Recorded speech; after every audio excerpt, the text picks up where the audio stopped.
Good morning, everyone, and thank you for joining us for our virtual leader chat.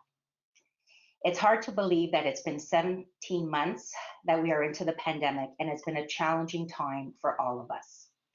And today we're going to talk about how to stay resilient as we adjust not only to the reopenings and the changing COVID-19 restrictions, but also the suffering that we are seeing globally. We are seeing pain in Afghanistan, and over the weekend, there was a devastating earthquake in Haiti. I am pleased and happy to welcome Stephanie Staples. Hi, Stephanie. She is a revitalization and psychosocial wellness expert and a self-described rewired nurse, and we're going to get into that a little bit later. Stephanie will share some tips on how we can manage those apprehensions as we look to begin our transition back to the office in the fall. And yes, I said fall. It's hard to believe, but the summer is going by so quickly and September is just around the corner. Stephanie, let's begin our discussion today. And I'm really looking forward to our discussion. And as a reminder, Carla is on the line and she is able to take questions. So please send them into our chat function. So Stephanie, as I like to begin these VLCs, tell us a little bit, what is a rewired nurse? Like, what does that mean when you say rewired nurse? And tell us a little bit about your journey and what led you to become a revitalization and psychosocial wellness expert. Well, thanks for asking. So, I made up the word rewired nurse, and what it means to me is that I was a nurse in a previous life, always a helper, always somebody that wanted to serve. But honestly, when I was nursing, I always knew that it just wasn't quite the perfect fit for me. I couldn't quite figure out why it wasn't quite the right fit, but and people think what I do now is very, very different from nursing. And it's like, I think it's not at all. I went into nursing to help people. We all find a different specialty in nursing. And this, hopefully you'll think so at the end, this is mine, the psychosocial wellness aspect of it. And what happened to me in nursing is that I had a horrible burnout situation. And that was even before COVID. So I could have been quite horrible. I had 3 small kids and I just, without going into the whole story, I burnt out and I realized, oh my gosh, I'm trying to help the whole world. And, I can't do it when I am coming from a place of depletion. And I was coming from a place of depletion. And I'm certain I am not alone in that category where we have so many other hats on. We're trying to be everything to everybody. And it's overwhelming. And that's, never mind COVID times. So that's what happened to me. And I just decided I was never going to let that happen to me again. I want to be the best I can be so that I can be the best for everybody else. And that doesn't happen unless I look after myself. So I decided I'm going to try and help people do that as well. Yeah, no, and it's a great story. And I do have a niece who is a nurse, and my heart goes out to all the healthcare providers. Especially during COVID, it's challenging at the best of times, and during COVID-19, I'm sure it's even more so. And it's interesting how you recognize that within yourself, that you were going through that burnout, and that it was a time for change. So, let's talk about the pandemic. So what have you done? Are there certain strategies that maybe tips that you implemented during the pandemic that you can maybe give some advice to us in terms of how you're managing all this anxiety around us? Yeah. So one of the biggest tips I use is the 0 to 10 scale. I actually get it from healthcare. So if you've ever been to the hospital, anybody's ever asked you this question before, on a scale of 0 to 10, how is your pain? 0 is like, pain, what pain? I got no pain. And 10 is like off the charts, done, burnt out, whichever. So what I suggest to people is that we instead, this is how I learned this lesson, to tell you the truth. It was a physiotherapist. I went to the physiotherapist and something was wrong with my hand. And she said, on a scale of 0 to 10, how is your pain? And I was like, I'm kind of embarrassed. It's like a 3. And she said, most people wait till their pain is an 8. And then they come in. And when their pain is an 8, it's very difficult to diagnose, but it's very easy to diagnose, but it's very difficult to treat.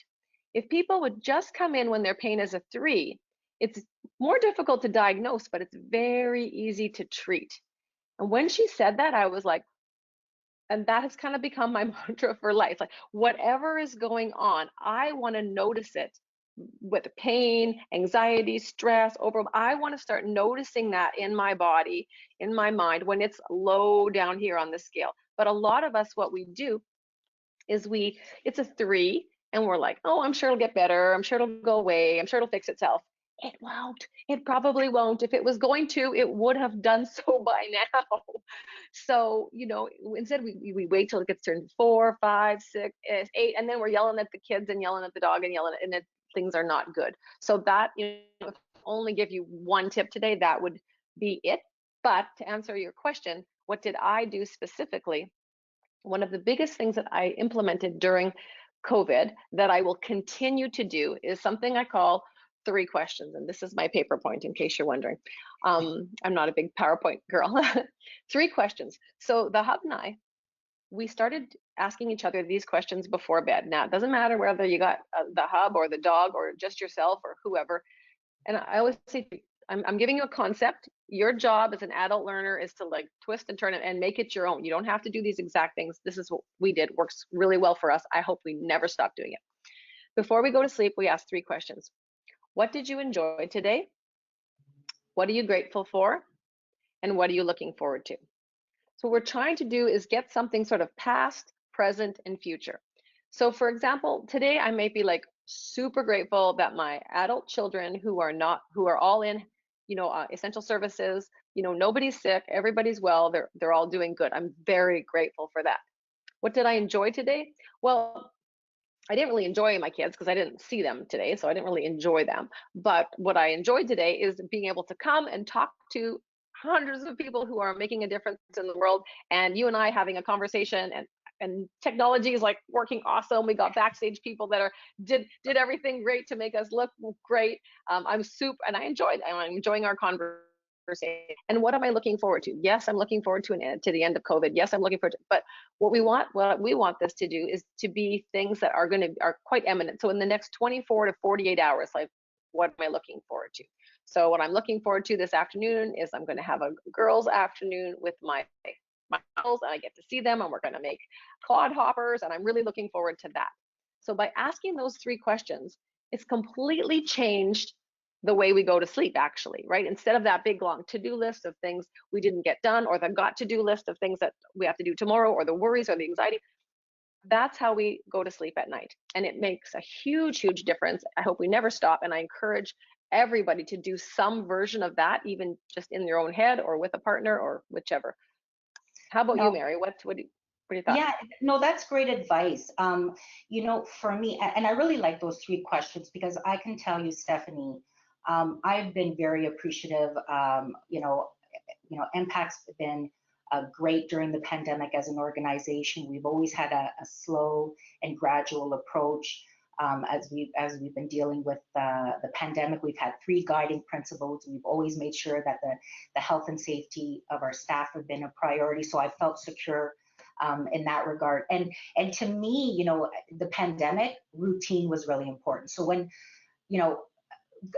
in the pandemic, we all started at Impact. We were working virtual. It was new. I wasn't used to working from home and home with, a family and fighting for the internet and making sure that the internet connection. We talked about technology just earlier, but routine was important. Like the work was changing and there was a lot going on, but making sure, we're going to talk a little bit about this later, but making sure that my sleep wasn't changing, making sure that my eating habits were good, because I'll be honest, the first 6 months, it wasn't good.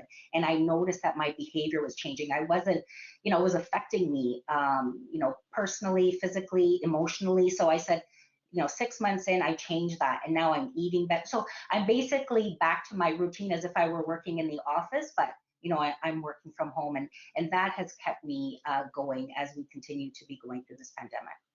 So if I were to ask you those 3 questions, what are you grateful for? What did you enjoy today?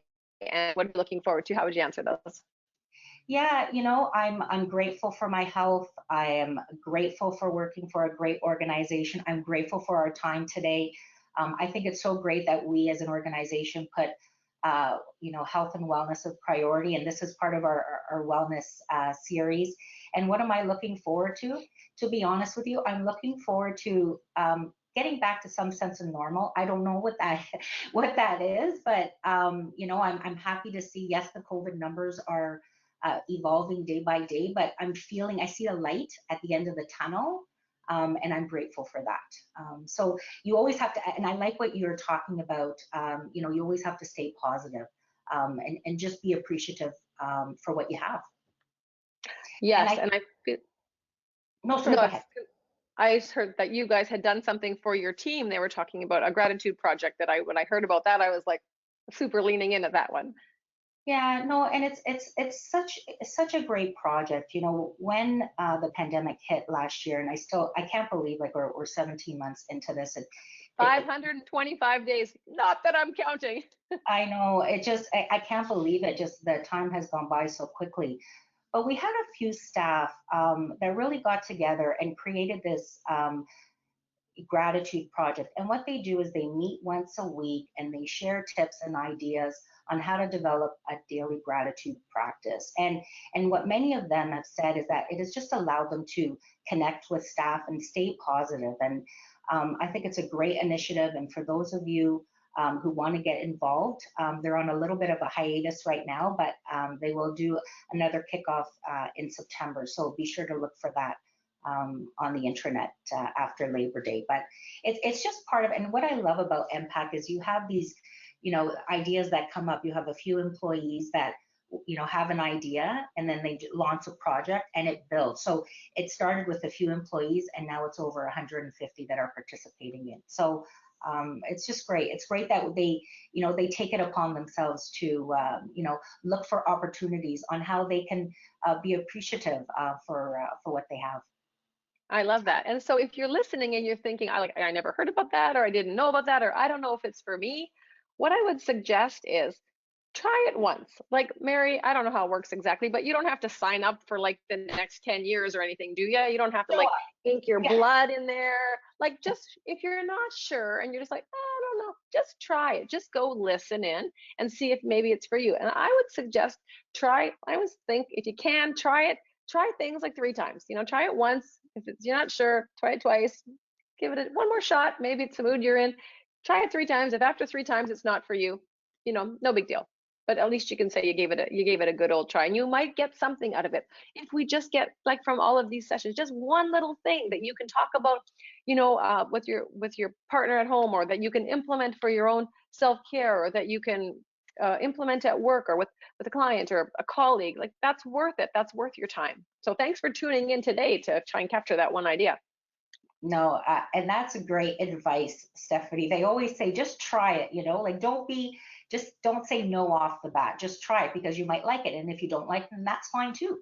But give it a try. So I encourage the staff to just, join in a call. And as Stephanie said, it's not a commitment.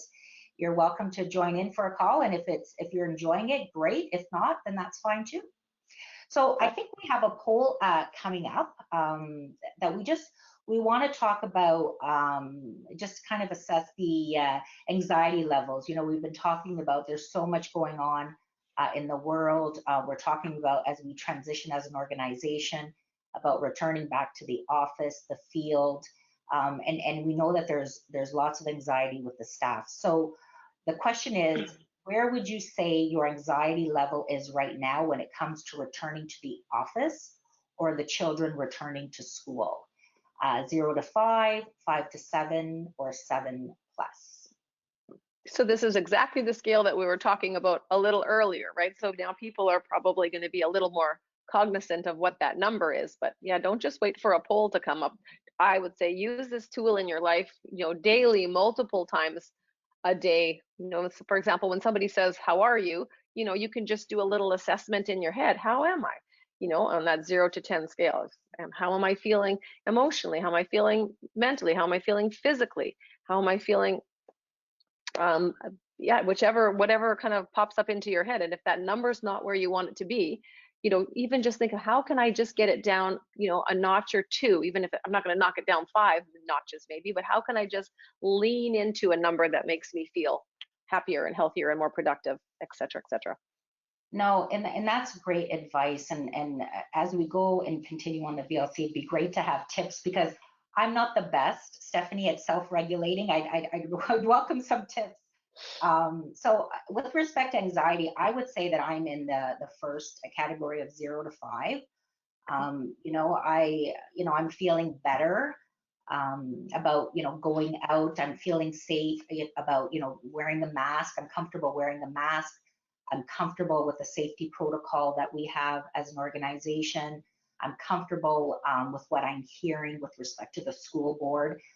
It's my intent to send my daughter back to schools. And so, I'm feeling really good about, the future. So I missed that. Sorry, I missed the poll. What was the end result? Okay.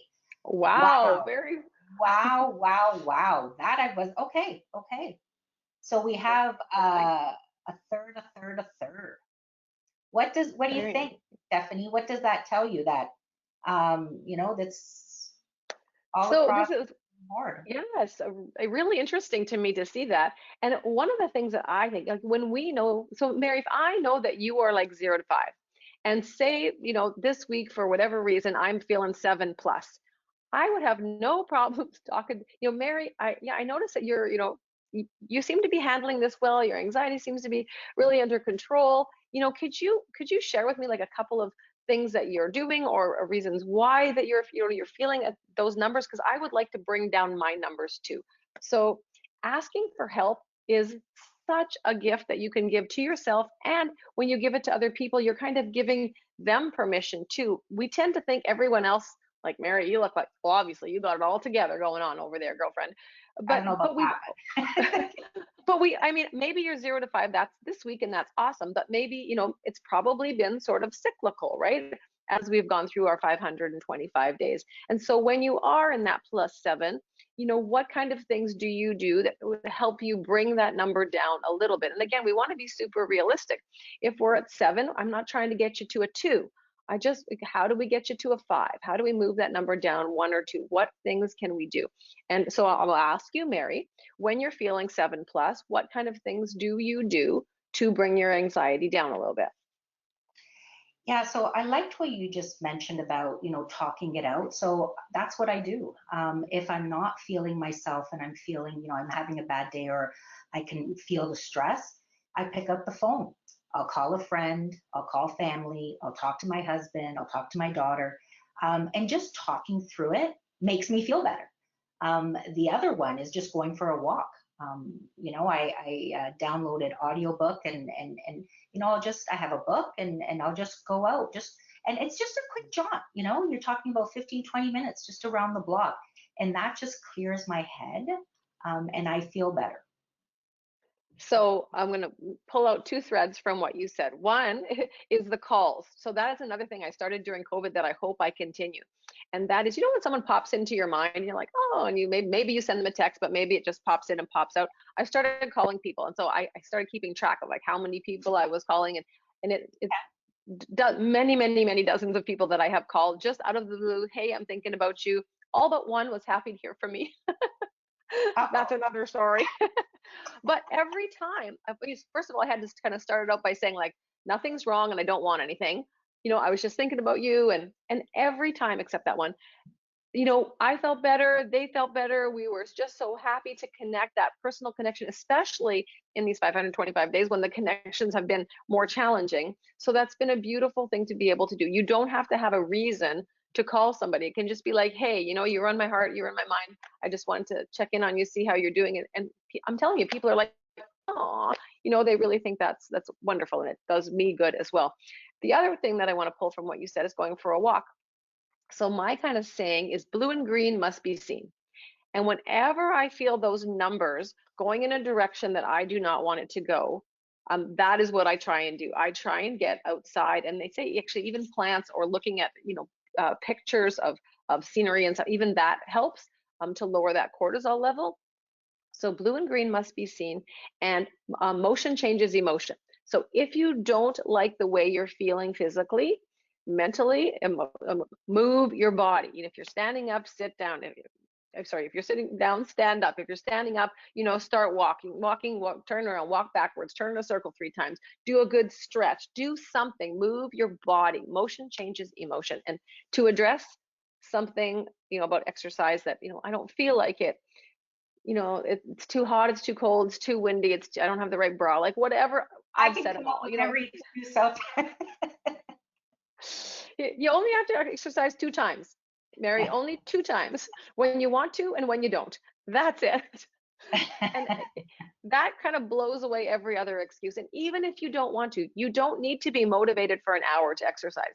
You only need to be motivated for like 10 seconds, like long enough to like just get up and start toward the door. Put on those running shoes. Okay, just tell yourself, I'm just going to go for 5 minutes. If I hate it, I'll turn around, I'll go back. But have you ever come back from one of your walks and been like, oh, that was a waste of time? Well, I wish I'd never done that. I wish I'd have just stayed on the couch and continued eating my Ruffles. No, every time you feel better, that number changes, even if just a little bit, after that positive communication, after you see some blue and green, after you've moved your body. It's guaranteed. You know what? So true. I agree with that comment that every time that I've come back from a walk, I've never said what a waste of time. In fact, more often than not, my thought was, oh, I wish I would have stayed out for another 5, 10 minutes, because I Right. was. And I just want to adjust one more thing around that, because this is something I hear from people a lot. I don't have time, right? Yeah. In fact, the top three reasons Canadians say they don't. This statistic was for exercise, but I think it could be for anything that moves the number to a better place. Canadians say, I don't have enough time, I don't have enough energy, and I don't have enough motivation. You're not alone. Everybody is saying this. You don't have time not to do this. This is the ultimate act of self-compassion, and I think we're going to talk a little bit about that later. But giving yourself that moment to do that, everything else will still be there. You'll come back in a happier mood. Your family will thank you.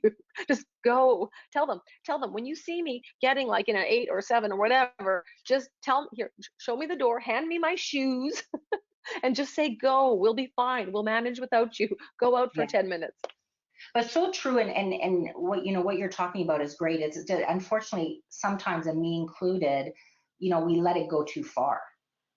You made a comment earlier about in the physio when you had an injury, you went when the pain tolerance was 3. Oftentimes I'm very bad. I'll go when it's like 8 or 9, and then it'll take a much longer to heal. So like, other than, maybe family, great advice if family and friends are honest with us, but other than, any practical tips when we can say, how do I know that I'm really hitting, a 5 or a 6? Like, are there some warning signs? If you are, we know ourselves, right? We know ourselves when we are short-tempered, when we are impatient, when we are listless. We know ourselves. I think we put too much stock into all the stuff we have to do. Like, we have to do this right now, or the whole world's going to fall apart and blow up. And it actually isn't. I mean, you're very important. You're not that important. Like, you can take 2 minutes, you can take an extra minute in the bathroom to just do some deep breathing, all these things that we know are proven to reduce our stress. And we know these things, we just don't do them. So what I like to do is I like to associate them with something that I do. So for example, we just talked about breathing, right? There's a type of breathing called box breathing that is, again, proven to reduce stress. So you breathe in for 4, you hold at the top for 4, you exhale for 4. We can do it. Let's do it. And then you hold at the bottom for 4. So let's do 2 rounds of it. Okay, everybody join in. Okay, inhale, 2, 3, 4, hold, 2, 3, 4, exhale, 2, 3, 4, hold, 2, 3, 4. Inhale, 2, 3, 4, hold, 2, 3, 4. Exhale, 2, 3, 4, and hold, 2, 3, 4. Now, we could just say, like, when you feel a little bit of stress, just do your box breathing. But it's like, okay, but we don't. But what we said, time you go to the bathroom, you do 3 rounds of box breathing or whatever kind of breathing you want, right? There's lots of different types. You take that extra minute in the bathroom. So you associate those two things. So the thing you decide you're going to do, I'm going to try this breathing business. The whole world says it works. Everybody says it works. But every time I go to the bathroom, I'm going to take an extra minute or two in the bathroom. Do you think anybody's going to be knocking on the door? Hey, come on out. You're in there too long. No, you associate those two things. And then every time you go to the bathroom, that's just what I do. I take an extra minute to do a few rounds of that breathing. I come out feeling a little bit better. Yeah, no, it's great advice. And you're right, because there's so much on the go, right? We're always running, to get to our running errands. We're working, we're dealing with childcare, maybe elder care. And sometimes we just have to stop and just breathe for a few minutes. And exactly, it was just a few seconds. And I did feel better, actually. I did the breathing, even though we just did it twice. I felt it. I felt a little bit of I know, difference. because your body is actually slowing down a little bit, right? And I honestly, I joke about, you're important, but and not important at the same No, time, I'm right? not. Like, there is that dichotomy of things. It's like same with routine. You talked about earlier, having that routine, how it's just so settling and just reassuring, and it's wonderful to have a routine. But at the same time, it's wonderful every once in a while to just punch it up with something different. Like now I'm kind of, routine. I'm kind of bored with it. Once in a while, we need to do something different.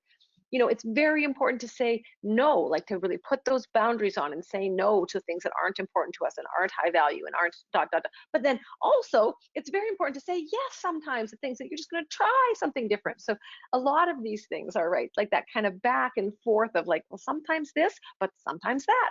And learning to recognize that it's all about knowing yourself, right? Taking a little bit of time to step back off that treadmill, ask yourself some questions that matter. And one of the things that is really important is self-compassion, just being a little bit more gentle with yourself. Yes, and that is so true. We're always focused on everybody else, right? But we have to take time for ourselves as well.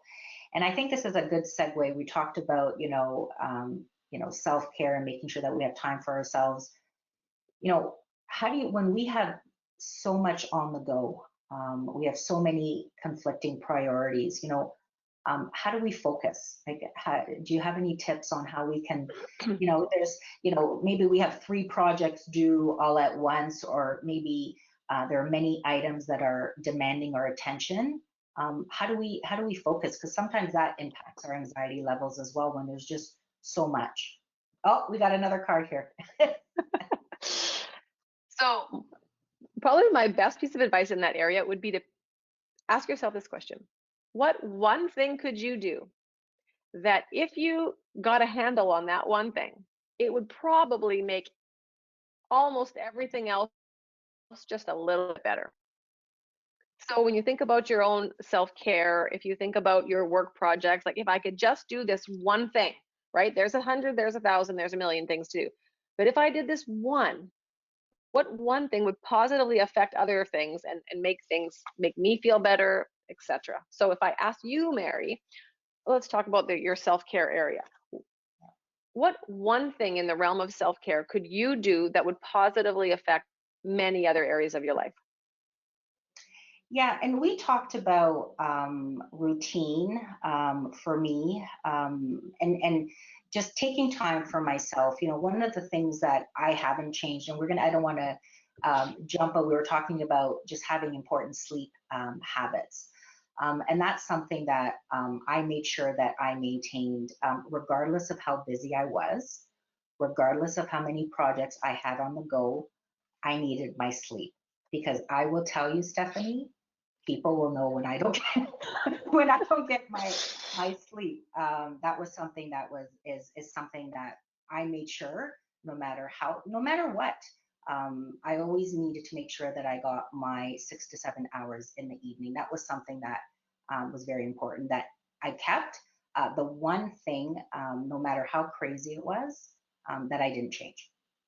So that one thing is huge, right? It's absolutely huge. And often that's the kind of the last thing to go is like, okay, I got to do one more thing. So our bedtime gets, later and later. And morning time. I think we have a quiz coming, or a little Yeah, poll yeah, coming up we're about gonna that. do that. That's why I was a little bit quick on the go, but that I really resonated with the It's sleep maybe one. a good time. But I will mention one thing, and you want to throw up the poll about that? Uh, Yeah, I don't know. I or know where maybe we can do the sleep poll. I know we had another poll talking about sleep, so maybe we can do that. Perfect. So, how many hours are we getting on average each night? so Seven to nine, 5 to 6, and what's sleep? so one of the things I want to mention about, because just playing off of what you said, Mary, is you said everybody notices like when I don't get enough sleep. And sometimes, when I was raising a young family, sometimes, for example, having breakfast, like I didn't have breakfast and I was busy feeding all my 3 kids. And then at like 10 o'clock, I'd be like, oh my gosh, I'm starving. Why am I starving? Oh, I'm starving because I didn't have breakfast. I should probably eat breakfast. I don't have time for breakfast. But what I started to do was get up like 15 minutes earlier. Because what I realized was, even if I'm not doing it for myself, it's like, is this what I want my daughters to see? That moms just look after everybody else and not look after themselves? Is this what I want my son to see? So even if doing it for me wasn't a good enough reason, doing it for them was a good enough reason. So just like you getting your sleep, it's like, you need me to get my sleep. Trust me. Right? So what I Very, did in that case is I got up 15 minutes earlier. I said to everybody, we're going to meet at the table at 7:45. And then I sat down with them. So I had that extra 15 minutes to get my stuff ready. Then I sat down with them. We all ate together. And if on a good day, sometimes I'd even read them like a story from Chicken Soup for the Soul. And I can tell you, this one little change made a really big difference on how our day started. Rather than hurry up, get this going, da, da, da, da, da. It was just a nice time together. So yeah, no, I agree. like, if something's not working, we got to do something different. All Agree. right, And let's look at this so the poll. poll results are up, and I'm really glad to see that the majority are getting Yes. at minimum 5 hours of sleep. It's interesting because I'd like to talk about which is great, and keep it up, staff. This is for me. I found sleep just made everything better. I just feel better physically and mentally, and I can think clearer too. Like sometimes I remember when I was younger and I was going through university, I'd say, "Oh, I got to stay up all night," and I I have an exam, but I found that I always perform better if I got a good night's sleep, because I was just able to think clearly versus Hmm. cramming And everything. that's not just you, right? That's every study on sleep is proven, right? Our pain is less, our attention is more. I mean, look it up, right? It's not a surprise. It's proven. Yeah, and I'd like to pull a little bit about what you were talking earlier about getting up early for breakfast, and you got up 15 minutes earlier, because that's another thing that I didn't change, and I learned this years ago. I can't remember from whom, but I haven't changed. I get up at the same time, despite the fact that I'm home and I don't have to travel into the office. Mm. I get up at the same time, and it's just that me time. I'll get a Mm. cup of coffee. For those of you who are coffee drinkers, you'll know what I mean. There's something about having a cup of coffee in the morning and just sitting down, catching up on the news, and then not feeling rushed. Uh, yeah, to get back, and begin the day. So I really like that, and I can definitely resonate with what you were saying. Cool. And that's something you'll keep. So something that won't change, right? And just recognizing that that's not an accident. That's a purposeful, intentional, deliberate thing that you are doing for yourself to start your day on a nice note. That is a beautiful act of self-compassion. Yeah, no, I agree. And it's about recognizing those cues. Sometimes I'm better at it than other. Sometimes I'm Mm. not so good at it, but it's all a journey, right? Like But you know what? Absolutely. And it is a journey, no matter who you see, where they are, on what stage or how together they look. Personal development is not a place you get to, right? It's not about, I have arrived, I've read all the books, I've done all the quizzes, I'm there. Like, no, because the beautiful thing about it is once you get to there, there's like, a new road that opens, new curves that you see, new opportunities, new challenges, new things that you feel capable of taking on. So yeah, it's not a place you get to. It is a beautiful and sometimes challenging journey to look inside you. Way easier to solve problems for everybody else, for sure. Agree with you 100%. And I think that's why self-care is always last, because it's much easier to deal with other people's issues versus looking internally and saying, okay, what is it that I need to do for myself? So that's actually a good segue into the next question I had is, you know, sometimes we have a hard time dealing with our emotions, you know, because it's just a lot. Sometimes it's just more than we can handle. So do you have any tips on how we can sort of kind of step back and just take on everything and just say, okay, I need to pause. How can we move forward? I do, and I'm just not sure if I should finish. Should we finish the sleep thing, or are we going to come back to that? Because I did Yeah, want why to give don't a we, tip yeah, around that. yeah, if you have more tips on sleep, let's do it. Sure. So we asked about how much sleep people are getting, but what I would really like to know is what is your sweet spot hours of sleep? Like, what is the number of hours of sleep that you would wake up just naturally if you didn't have to set your alarm? Like for myself, like 7 hours is like, I almost always, without looking at my clock or alarm, I kind of wake up and I'm like, I'm feeling pretty good. It's almost always 7 hours. So I think it's important to kind of recognize what your sweet spot of hours. If somebody is getting, so they checked out the 6 hour box and it's like, oh, well, that's pretty good, but they need 8, then that's not good for them, right? Or somebody else that checked off 5 and that's perfect for them. So I think it's important to know what is your sweet spot hours of sleep. Once you know that, so the little formula that I use is what time do you typically, well, let's ask you, Mary. So what time, what's your sweet spot hours for you? Yeah, so it's interesting that you say that because I do have the 6 to 7 hours that, you know, if I didn't have an alarm, that would be my sleep. But what I find interesting is even if I go to bed later, say I have, you know, a social event or I can't sleep, it's almost Mhm. like my clock. So I have an internal clock. I'm up at 5. So my routine is I'm up at 5:30. And it's regardless, even if it's 5 hours, my body at 5:30, it's Mhm. almost like, okay, it's time to get up. So I find it interesting. Maybe that's just, it's sort of my body is built into this routine of getting up at a certain time.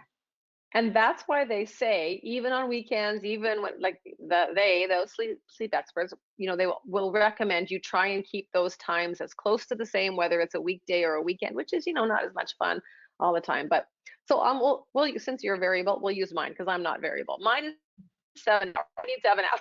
So I'm a happy girl with 7 hours. Typically, I get up at 6 o'clock. So for me to get my 7 hours, I need to be in bed at 11 o'clock. So you need to know, listeners, I would love for you to know these numbers and write them down. I need however many hours, what time I get up, what time I have to go to bed. That doesn't mean at 5 to 11, I'm like, I got to go to bed. You got to figure out another number. And the other number is how long does it take you to kind of do your bedtime regime?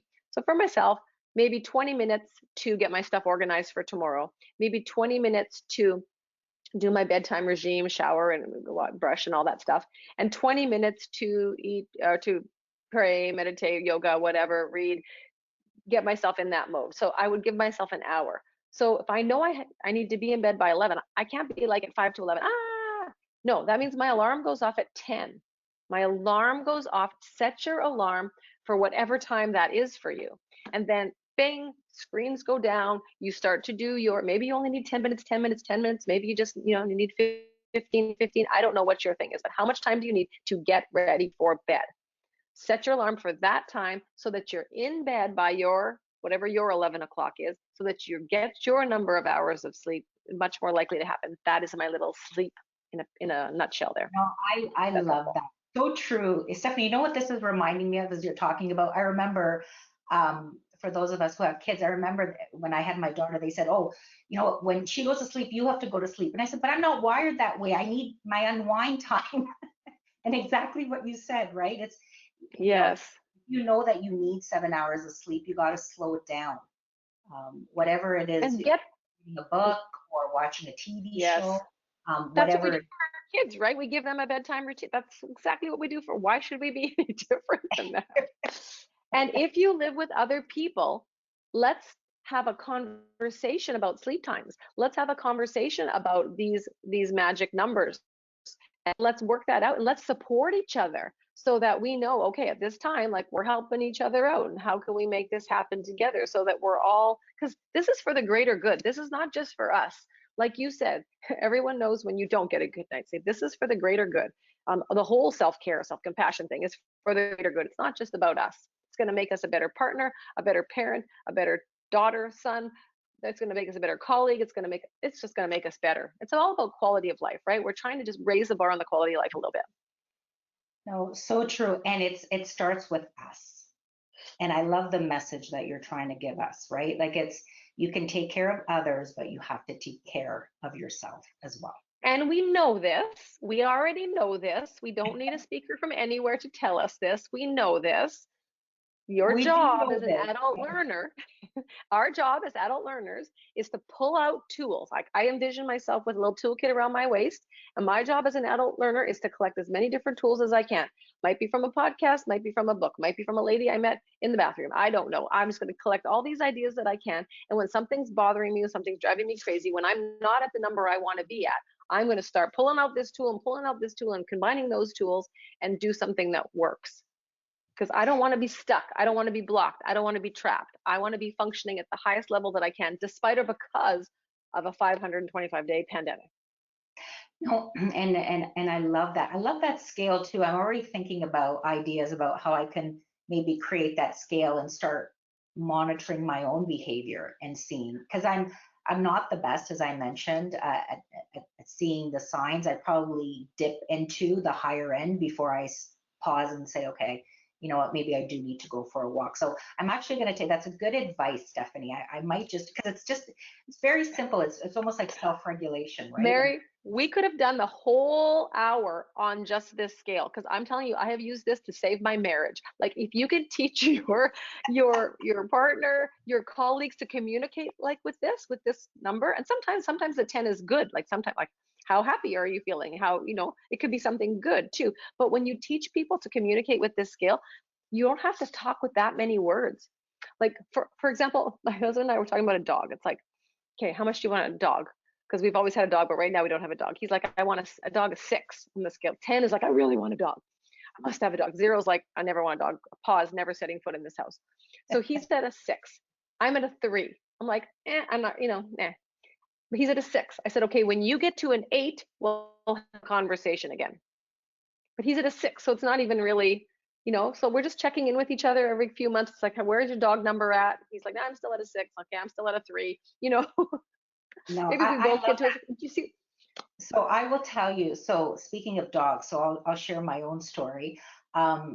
There's 3 of us in the house and we outnumbered my husband. So my husband doesn't want a dog and my daughter and I wanted a dog for years and years and years. And finally I said to my daughter, let's just do it. So we went on a waiting list and hopefully we'll have the puppy soon. But again, it's that communication, right? And my husband, we pulled the trigger, but we were warning him. We did give him the warning signs. We're gonna get a puppy. We want a puppy. And even with your colleagues, right? With their anxiety level or whichever, like, how's your number today? How's your number? Like, it's just an easy way to communicate it, and people get it right away. Even if you're not a numbers person, you get it. You get it.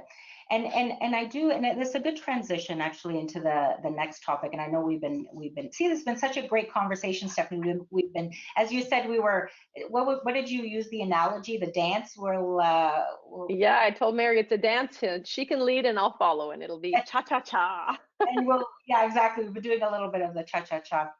But just about emotions and just there's just a lot going on, and I want to just kind of segue back as we're transitioning back into the office, and we're going to start going back into the office. And do you have any tips on organizations, like what could we do as an employer?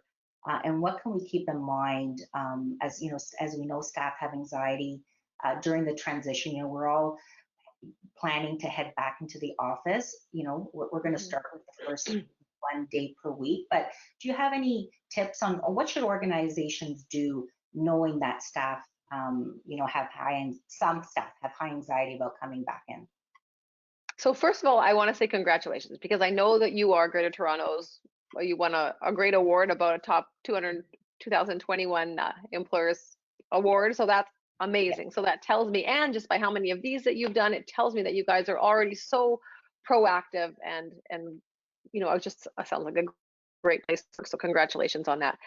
What I would like to say, instead of talking about maybe like what can the organizations do, organizations are made up of human beings, right? Like nobody's coming to work for the organization. They're coming to work for Mary. Like they're coming to work for you. So I think that, you can offer specific things. And one that I would like to share with you is I know we're talking about sleep and this is a nap technique, but napping is good too if you can squeeze that in. But what this stands for is notice, acknowledge, and plan. So if you can help your employees, so like you talked about that, like plethora of emotions, like bouncing around like pinball game, right, in your head. What this technique does is it helps you kind of just imagine a funnel. And what I want you to do is just think about one emotion that is heavy on your heart, one emotion that's maybe been keeping you up at night, bouncing around in your head too much, one emotion that if you got that one under control, it would probably make a pretty big difference in your world. So we're trying to kind of funnel all those thoughts and feelings into just one to deal with, one at a time. Then you want to acknowledge that emotion or feeling. It is there for a reason. It is there to give you information. That's it. Its job is to present this information to you. Here you go, Mary, to let you know this is what's going on so that you can do something about it. So how you can acknowledge that information, a really wonderful way to write it out. Put that pen to paper, set an alarm for 5 minutes, 7 minutes, 10 minutes, and just write. I'm feeling, I'm thinking, and just get all that information out of your head. If you absolutely refuse to write, which would be too bad, I really encourage you to do that. But if you absolutely refuse to that, you can do something else called the BMW session. And BMW stands for, we'll say bark, bark, moan, and whine. So you're going to find one safe person, one safe, quiet, private space. You're going to say, I don't need you to solve my problems. I don't need any advice. I just need to get this out of my head. Can I just talk to you about this? And again, you set your buzzer, no more than 5 minutes. That's it. Get all that information out of your head. And once you, whether by writing or by speaking, what you've done is made room in your brain to start problem solving. And the P stands for plan. So we've noticed one emotion. We've acknowledged that emotion. Thank you so much. And now I'm going to try and do something about it. I'm going to make a plan. So that plan can go back to our whole self-care thing, right? So when I have that one emotion, when I start noticing it coming at a 3, a 4, have some ideas in your back pocket. What are 3 things that I can do that I know will help me personally, move that anxiety level down 1 or 2. So to be able to coach your employees through that, to be able to have these conversations that, oh, where are you at right now? Hey, let's go through this process. Which one thing is most heavy on your mind? They can work it out privately. You could work it out together. Communication, you mentioned it earlier, is absolutely key. It's part of self-compassion is being gentle with yourself. You don't have to have all the answers. You don't always have to be the happy one. You don't always, just be as gentle with yourself as you are with other people that you like, that you love, that you don't even know that you're more gentle with. Be gentle with yourself. It's okay. We're all just trying to figure this out. Yeah, no, that's great advice, and I absolutely agree with you on the communication side. One of the things that we as an organization did very early on in the pandemic is have these virtual leader chats, and we're doing them once a week. And that is just to provide information to staff and give them tools, like we're talking about, self-care right now. And I also liked your comment about, the BMW. I really like that. I'll remember that. It's just sometimes I do that too, Stephanie, where, sometimes I just want to talk and just sort of release that negative energy, and then I'll feel better. I'll do it for a few minutes and I'll just kind of say, okay, I just need to pull myself back up. Set the buzzer, and it's really great if people can not problem solve you. At that time, you just need to get it out, right? Don't try and solve my problem. Yeah, you're right. Sometimes you just let me but be. They don't know unless right? we tell them that, right? Like we have to tell them this is what I need from you. Are you able to give that to me right now? And that's okay. No, that's been so great. I can't believe we're ending near on the time. Stephanie, is there anything, I know you talked about giving us the staff some resources and some tools that we'll share on the intranet, but anything that we didn't cover that you want to make sure that we give the staff some final tips and tools?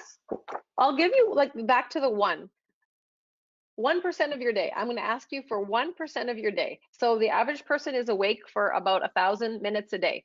1% of your day is about 10 minutes. What can you do for yourself, for your own self-care, your own self-compassion? What can you do for yourself to help you raise that quality of life just a little bit, even if it's just a notch or two, to help you feel more hopeful, more optimistic, more empowered? What one thing can you do? 10 minutes, make yourself a little list, put it on the fridge, put it on your phone, set a reminder, make it happen. It's not just going to miraculously appear that, oh, it's time for you to take care of you. You must go out, you must take responsibility, you must do it for yourself.